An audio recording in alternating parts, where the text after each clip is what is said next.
জীবনে কয়েকটি ভুলের মধ্যে সবচেয়ে বড় ভুল ছিল আমার আসলে বাংলাদেশ সেনাবাহিনীতে জয়েন করা এবং অদ্যাবধি 9 বছর ধরে আমি এখানে পড়ে থাকা। পড়ার পিছনে কারণ আছে ভাই, সেটা নাই বলি। এখন পর্যন্ত পড়ে থাকাটা হচ্ছে আমার সবচেয়ে বড় ভুল। বিশ্বাস করেন, আজকে যদি 9টা বছর আমি এখানে না থাকতাম, আমি যদি আজকে বাইরে থাকতাম, আমার মামাদের সাথে থাকতাম, 9 বছরে আমার অ্যাকাউন্টে মিনিমাম 40 থেকে 50 লক্ষ টাকা, মানে আমার নিজের খরচ বাদ দেওয়ার পরেও 40 থেকে 50 লক্ষ টাকা আমার অ্যাকাউন্টে থাকতো। আর আমি বাংলাদেশ সেনাবাহিনীতে 9টা বছর, আজকে আমার সার্ভিস চলে। 2018 সালের জানুয়ারিতে আমি সেনাবাহিনীতে যোগদান করি, এইচএসসি পাস করি। আজকে আমার 9 বছর রানিং চলে, আর আমার অ্যাকাউন্টে ব্যালেন্স 0 টাকা। 7,000 টাকার মতো আছে মনে হয় এখন বর্তমানে আমার ব্যালেন্স।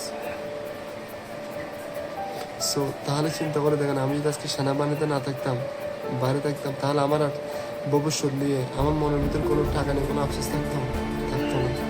এই সেনাবাহিনী চাকরি করে আমি কী পেলাম? আমার মাথার চুলগুলো হারালাম, মুখের স্কিনটা নষ্ট করলাম, কোমরটা নষ্ট করলাম, চোখের পাওয়ারটা নষ্ট করলাম, শরীরটা নষ্ট করলাম, বিনিময়ে কোনো কিছুই বাড়ানো, কোনো কিছুই না। জাস্ট আমার ফ্যামিলি এতটুকু গর্ব করে যে আমার বাগিনে সেনাবাহিনী চাকরি হয়, সরকারি চাকরি। ভাই, সরকারি চাকর, এই লোয়ার লেভেলের চাকর হয়ে লাভ নেই, বুঝছেন? চাকরি করলে ব্যাংকে করে, না হয় র্যাঙ্কে করে। এই ধরনের মানে নাম ফুটে লাভ নেই যে সরকারি চাকরি করে, এগুলো করে কোনো লাভ নেই। বিশ্বাস করেন, ডাল ভাত খাবেন, কারো কোনো হেল্পও করতে পারবেন না, কারো কোনো কাজও আসতে পারবেন না, শুধু নিজের মধ্যে নিজে চলে যেতে পারবেন। তো এগুলো করার কোনো মানে নেই। জীবন আসলে সবচেয়ে বড় ভুল ছিল এটা।